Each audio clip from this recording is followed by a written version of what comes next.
Hi everyone, and welcome back to my kitchen. Today I have a very special dinner recipe for you guys, and this one is straight off the cover of my brand new cookbook, Beyond Borscht. Today I'm going to make in the star dish of this cookbook, my classic beef borscht recipe, and this recipe has been in family for decades. It's passed down from my grandparents to my parents to me, and I know that you guys will enjoy this recipe at home as well. So this Eastern European soup is tomato based and it's made with cabbage, potatoes, beets, and beef. You can also make this recipe with chicken, pork, or lamb. It's just a really warming and hearty dish that you guys are going to love year round. Now to order this cookbook, you can order it right now on Amazon or Barnes & Nobles, and then it will be in stores. You can purchase it at Barnes & Nobles, Powell's, IndieBound starting March 31st. Hope you guys enjoyed this cookbook. It has so many incredible, delicious recipes. I'm going to leave some order links down in the video description box below. Meanwhile, let's get started on this incredible recipe.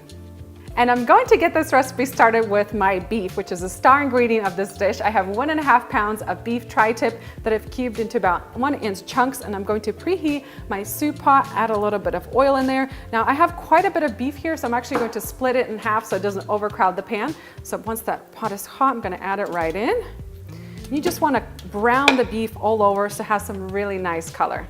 And as my beef is browning, I'm going to season it generously with a little bit of salt and some ground black pepper. And once I have my beef browned, I'm going to take it out of the pot and set it aside for now. And into the hot pan, I'm going to add in about 1 tablespoon or 2 of salted butter, and this butter is just going to add so much incredible flavor. Next, I'm going to add in my 2 chopped celery sticks, 3 medium diced carrots, and 1 large diced sweet onion. Just toss this all together with my spatula, and I'm going to saute this mixture for about 4 to 5 minutes until the onion is translucent and the carrots are tender. And this mixture is looking so good and it smells incredible. I'm going to add into there 2 minced garlic cloves. And I'm also going to toast some spices with that. So I have half a teaspoon of ground cumin and half a teaspoon of ground coriander. I'm also going to add in half a tablespoon of sugar. Just mix this all together and cook it for about 30 seconds. And now I'm ready to return my beef into the pot, so add it back in. Next, I'm going to add in my beets. So I have 3 medium beets that I finely diced. And I like to have my borscht with lots of beet because it gives the borscht a really rich, beautiful red color. Next, I'm going to add in 4 cups of beef broth. And finally, 6 cups of water. You can add it anywhere from 4 to 8 cups of water, just depending on how thick or thin you want the soup to be. Now I'm going to season this soup generously with 1.5 teaspoons of salt. You can add salt to taste and a little bit of ground black pepper. And I'm also going to add in 1 cup of tomato sauce. You can also use 1 cup of freshly pureed tomatoes. All right, my soup is coming along nicely. I'm going to cover it with my lid now and bring it up to a boil over high heat. Once it's boiling, I'm going to turn the heat down to low and let it simmer away for 1 hour. And during that cooking time, that beef is going to become really, really nice and tender, just melt in your mouth, delicious. And the soup is going to have some incredible flavor. We'll come back to add the rest of the ingredients.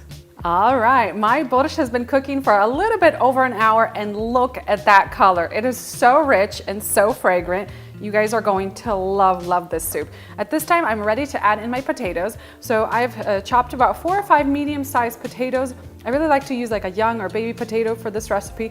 It just tastes really good. I'm going to drop it in, and I'm going to set my timer for 15 minutes. And it's been 15 minutes, my potatoes are cooked, and now it's time for the final ingredient. So I have about 2 cups of shredded cabbage. In the summertime, I love to use beet greens. If you can find them, use those instead. It's such a great addition. Drop that in. And then I have 2 tablespoons each of fresh parsley and fresh dill. I'm gonna drop that in as well. I'm going to give this a mix and let this cook for about maybe a minute or 2. You don't wanna overcook the cabbage, and then the soup will be ready to eat.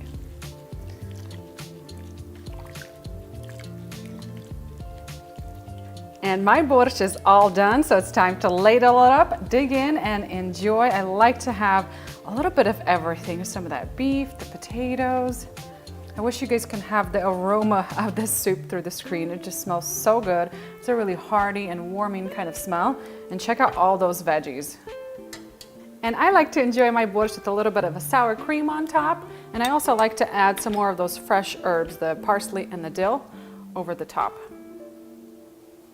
And that's it, guys, for my classic beef borscht recipe. It is so delicious. Can't wait to dig in and enjoy this. For the full recipe up on my website and for links for where you could purchase my brand new cookbook, Beyond Borscht, head on down into that video description box and I have everything there for you. Now let's dig in and enjoy. And I just love the aroma of this cooking away on the stovetop. It takes a little bit of time to make, but it is so worth the time. I also like to enjoy this with a little bit of rustic bread on the side to just soak up all those delicious juices. This just looks so good.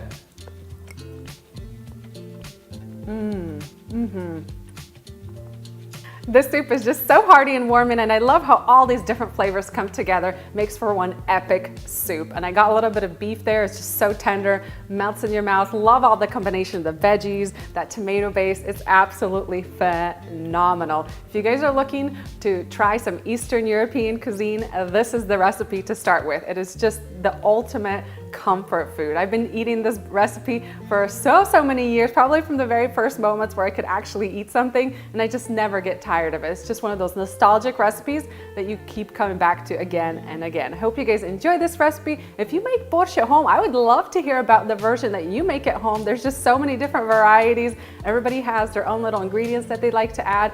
Leave me a comment down below and let me know. Thank you guys for watching, and I'll see you next time with a new recipe.